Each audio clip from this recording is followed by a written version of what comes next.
Él, pude leerlo casi entero, me faltaron poquitas páginas, describe, no sé si solamente eso, pero centralmente eso, la suerte de iniciación, despertar y vida después sexual de un joven adolescente chileno que nace en el Chile de los 60, crece en el Chile de los 70, cuyo padre es industrial, cuyos hermanos son ingenieros, que vive en una familia conservadora de derecha y que se esperaba de él que fuera ingeniero y que finalmente lo fue. Yo tengo que hacer una salvedad, una familia demócrata cristiana, porque si a mi familia le dicen que de derecha se muere. Una familia de raigambre demócrata cristiana que frente al golpe se cinde. Por supuesto. Y unos quedan a la derecha y otros quedan a la izquierda. La democracia cristiana asumió una postura, tú lo sabes mejor que yo. En un principio, pero después hubo muchos que volvieron a la izquierda y otros se quedaron a la derecha. De hoy, por supuesto.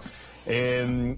No tengo entonces descrito esto, ni siquiera que preguntarte cuánto hay de ti en este libro. Hay mucho. Es prácticamente biográfico, aunque novelado. Sí, hay mucho, es un autoficción. Nosotros en el mundo de la literatura le hemos encontrado ese nombre para decir que estamos hablando de nuestra propia vida, pero estamos empleando las herramientas de la ficción y usando la ficción con fines narrativos, con fines dramáticos. O sea, hay muchas escenas que ahí no ocurrieron, pero el núcleo de esta novela es algo de lo que me ocurrió a mí, y también el contexto cultural, social, político, que es lo que tú escribiste a finales de los 60, durante los 70 y los 80. Entonces, yo siempre lo escribo así, como un núcleo de una célula, que son los conflictos que me tocó vivir. Toda la membrana de estas células son también el entorno social, cultural, religioso, temporal que me tocó vivir, pero todo el plasma celular es ficción. O sea, ahí los personajes están mucho más marcados por el sino que los define. Las escenas están, digamos, bordadas de una manera para darle un sentido y una conexión con las demás, para que no, porque la vida muchas veces cuando uno la ve es muy, ¿cómo decirlo? Artísticamente no es sucia, es difícil. Hay un trabajo de despeje, no sé, de bordado, de poda, si uno por hacer la imagen con el jardín, ¿no? La vida es muy enmarañada y uno lo que hace es que dentro de esa maraña genera una visión de jardín.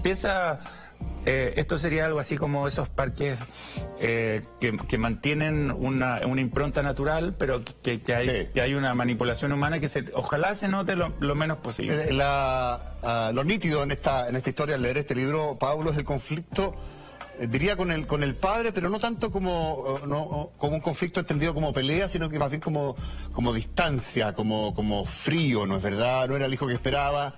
No era el papá tampoco que esperaba ese hijo. Claro.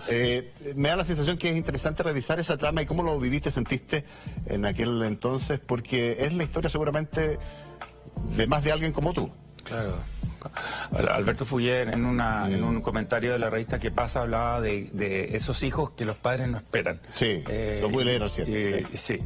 Y es bien bonito eso que dice. Bueno, y yo cuando escribí esta novela lo que quería contar era ese viaje al sur, y que quería cantar esos veranos en Villarrica, que son unos veranos y unos viajes que yo hice con mi familia. Con tu familia. Y tú eras un niño chico de 10 años. Un niño de 9 años, 10 años recién cumplido. Y no sabía por qué quería contarlo, pero lo tenía tan fresco en la memoria y me parecía que era un lugar al que quería volver.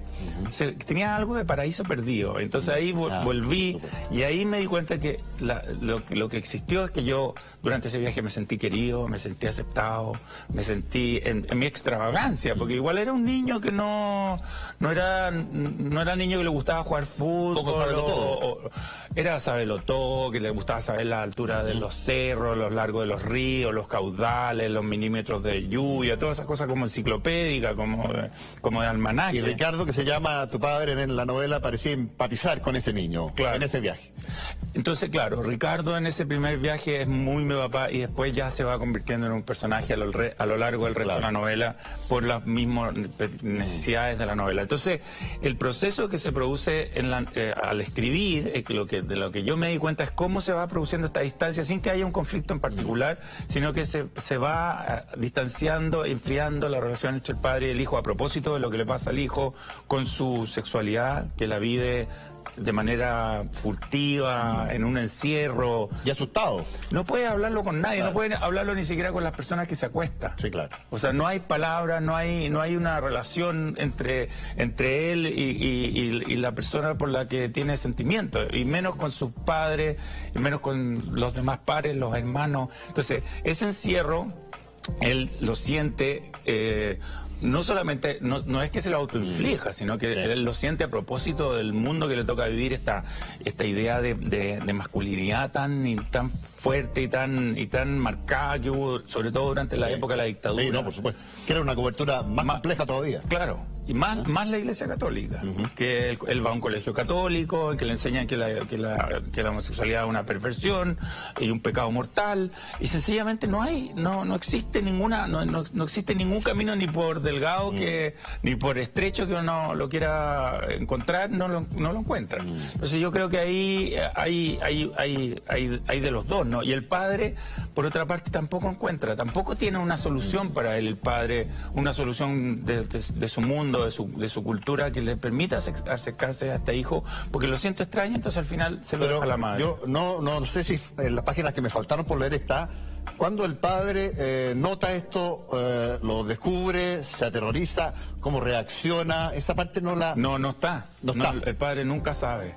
El padre nunca sabe a ciencia cierta, pero yo estoy convencido que el padre necesariamente lo presiente. O sea, lo que sin ninguna duda sabe es que su hijo es un hijo muy distinto a él, a lo que él esperó, es muy distinto a sus hermanos. Lo vemos aquí en la novela ya, los hermanos con otras personalidades también muy marcadas, muy de los estereotipos masculinos, el más frío y calculador, el otro más tierno y más violento. Y está este tercer hijo con el cual él no termina de enganchar, sencillamente como que... Y hay momentos en que tienen la posibilidad de aproximarse, pero termina de no ocurrir. A la atisban, pero no se concreta, no ocurre. Claro. Yo creo que hay miedo, en el fondo, de los dos. El miedo del hijo al rechazo del padre, que le resulta evidente que se va a producir. Claro.